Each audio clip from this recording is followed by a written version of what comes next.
Hello, everybody. Scott Golden here with the Golden Opportunities Coaching YouTube channel. Welcome to those of you who are new. We've got over 1,000 audios of a variety of topics here. And if you're looking for coaching on how to kind of relanguage regret, that would be a great way to kind of look at things for today's video or audio, because at the end of the day, that's kind of what we're looking at here is kind of dealing with regrets in a new way or in a different way. So, if you are looking for that sort of assistance, please feel free to reach out at PO Perception on Twitter and or in the About Me section of this YouTube page. Either way will get you to the directive you want to go. What are some common regrets that people struggle with?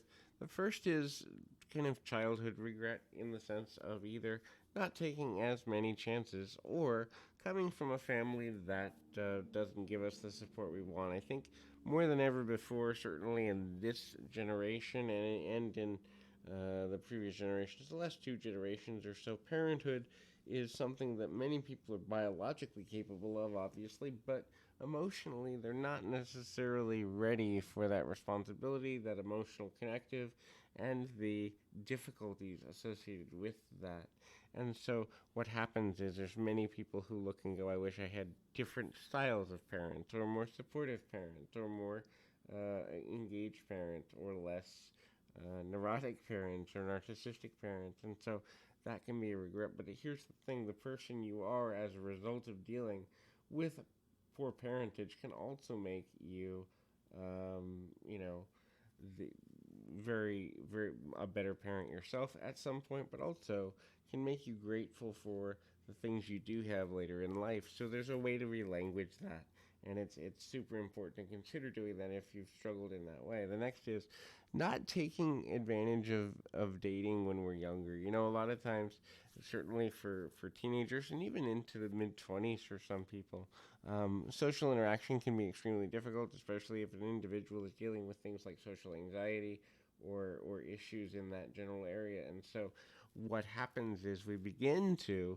kind of look at life and go, well, I wish I had taken advantage of this opportunity to meet somebody or go out with somebody or to try to get to know somebody better on an emotional level. I wish I had given myself and afforded myself that opportunity, and if we had, maybe we would know better what we want out of a relationship. And sometimes people carry forward with that for decades, and it's like, hey, if I had gone with this person or dealt with that, maybe things would have been better for me. The next kind of thing is overworking. And so we have an issue in our society where kind of the praise of the 50, 60, sometimes 70 or 80 hour work week, depending on how intense a person is praised, especially in Western culture. The idea there is the harder you work, the more well known you'll be, or the more wealthy you'll be, or the more of an expert you'll be. But really, I mean, if life were to end tomorrow, does anybody really care about the work you've done, right?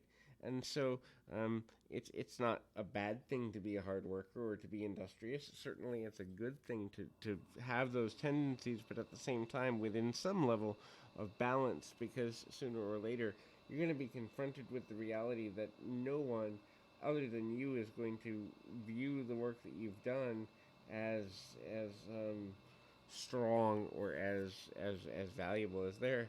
And so, kind of the next thing to look at least through that lens, is people that choose to hide their feelings for others or hide their feelings about certain issues.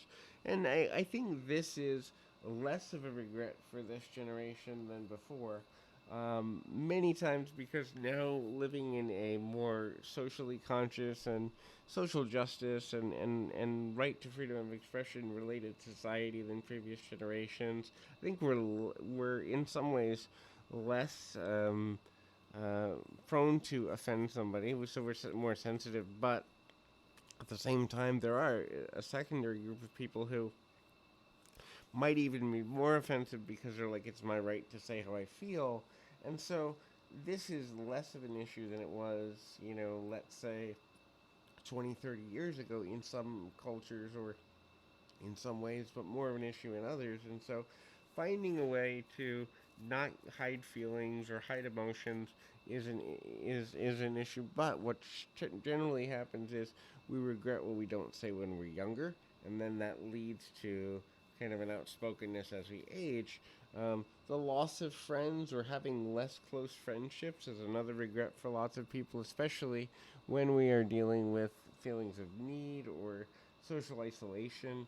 So a lot of times we don't realize we don't have the friends we desire to have until we are kind of in the midst of needing people, and so we think we're good until we learn we're not through experience, and then that leads to a number of challenges for a variety of reasons, and that ultimately is connectively, can be painful or is painful. So hopefully this is helpful. I encourage you to keep your feet on the ground, your mind in the moment. Until next time, everybody.